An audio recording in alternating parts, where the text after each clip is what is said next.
Good morning, everybody, and welcome to the Trade Talk podcast. On Tuesday, the Nifty rose sharply, closing up 509 points, while Sensex rose by 1736 points. Among sectors, all major sectoral indices were in the green. However, auto and PSU banks were the biggest gainers and rose over 3.5%. Technically, after a sharp decline, the index took support near 200-day simple moving average and reversed back sharply. On the daily chart, index has formed a long bullish candle after hitting important support of 16,800, which was 200-day simple moving average.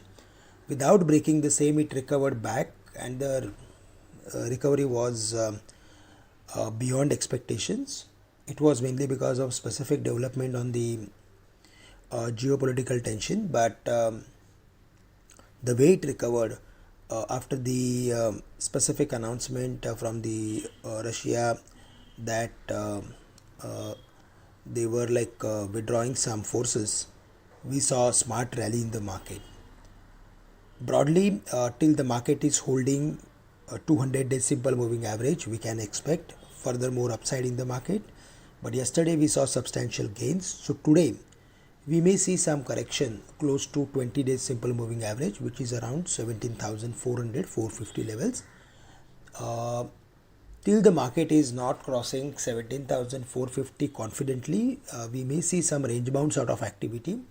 On the downside, 17,300, 17,250 would act as major support for the market.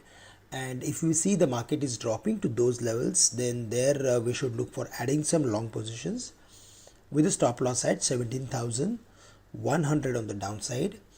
Yesterday we saw activity in almost all index heavyweights and in almost all indices, and most of them recovered sharply from their lower levels, especially commodities, financials, and even Reliance Industries. The next level to watch out for would be 17,450, but above that the chances of hitting 17,600 would turn bright, where the market is having ultimate resistance. For the day, we are going to focus on again commodities, few financials, and even technology companies. Reliance has also broken its resistance, which was around 2,400, and it closed above the same. So the next level to watch out for would be 2,500, and the stock has managed very well to survive above the levels of 2,300. Based on its overall formation, we are of the view that we should be buyer in Reliance Industries on every dip, but for that we need to keep a stop loss around 2,300. Asian markets are currently doing well on the back of specific news flow, and if we go through with major factors like crude, then it is still around 95, 96.